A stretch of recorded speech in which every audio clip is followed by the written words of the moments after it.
नगरीय निकाय के चुनाव को लेकर आज सुशासन भवन में स्टैंडिंग कमेटी की बैठक संपन्न हुई। कलेक्टर गौतम सिंह ने कहा, कल शाम 4 बजे से निर्वाचन आयोग ने अधिसूचना जारी की, तभी से आदर्श आचार संहिता लागू हो चुकी है।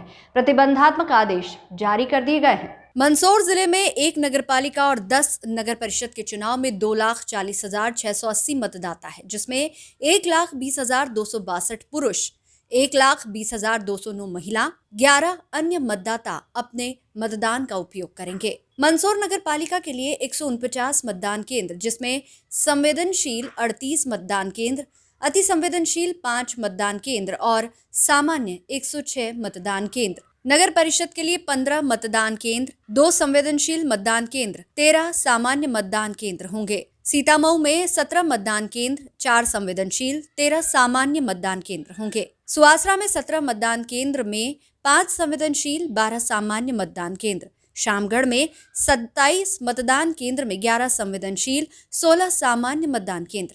भानपुरा में 26 मतदान केंद्र में 2 संवेदनशील, 24 सामान्य मतदान केंद्र।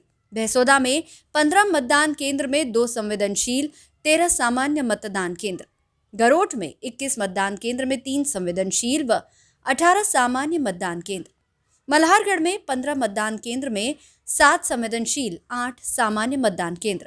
पीपलिया मंडी में 15 मतदान केंद्र में 2 संवेदनशील, 3 अति संवेदनशील, 10 सामान्य मतदान केंद्र व नारायणगढ़ में 15 मतदान केंद्र में 1 संवेदनशील और 14 सामान्य मतदान केंद्र है। आज नगरीय निकाय के चुनाव को लेकर स्टैंडिंग कमेटी की बैठक आयोजित की गई थी और हमने मीडिया के हमारे मित्रों को भी आमंत्रित किया था। कल शाम 4 बजे राज्य निर्वाचन आयोग ने नगरीय निकाय के चुनाव से संबंधित कार्यक्रम घोषित कर दिया। तो कल शाम 4 बजे से आप मान के चलो कि आदर्श आचरण संहिता प्रभावशील हो गई है और इसी के संबंध में जानकारी देने के लिए हमने राजनीतिक दलों के प्रतिनिधियों को भी आमंत्रित किया था, मीडिया को भी था। जो प्रतिबंधात्मक आदेश वगैरह जारी किए जाने थे उसके संबंध में पूरी कार्रवाई हो चुकी है। 144 संपत्ति विरूपण अधिनियम, कोलाहल नियंत्रण अधिनियम और शस्त्रों की अनुज्ञा निरस्त करने के संबंधी कार्रवाई हम कर चुके हैं और शस्त्र जमा कराए जाने की भी कार्रवाई जिले में प्रारंभ हो गई है।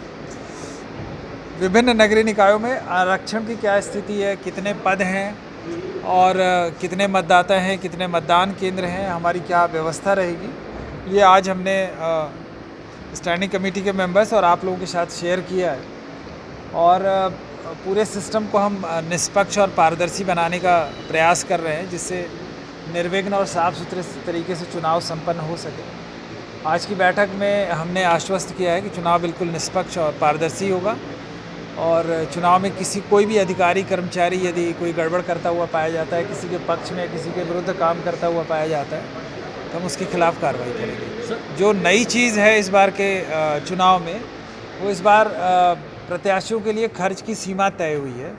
इसमें नगर पालिका के पार्षद के लिए 2.5 लाख और नगर पंचायत के लिए 75,000 है। तो वो आज आपके माध्यम से और स्टैंडिंग कमेटी के बाकी मेंबर्स के माध्यम से हमने लोगों को बताने की कोशिश की है कि इस सीलिंग के तहत ही वो व्यय कर सकें। ये कि कुछ जो चुनाव है ईवीएम से होंगे, कुछ बैलेट पेपर्स से होंगे, तो अपने किस तरह से जो नगरीय निकाय का चुनाव है पूरी तरह से ईवीएम पे बेस्ड होगा, इलेक्ट्रॉनिक वोटिंग मशीन पे होगा, इसमें कोई कन्फ्यूज़न नहीं है।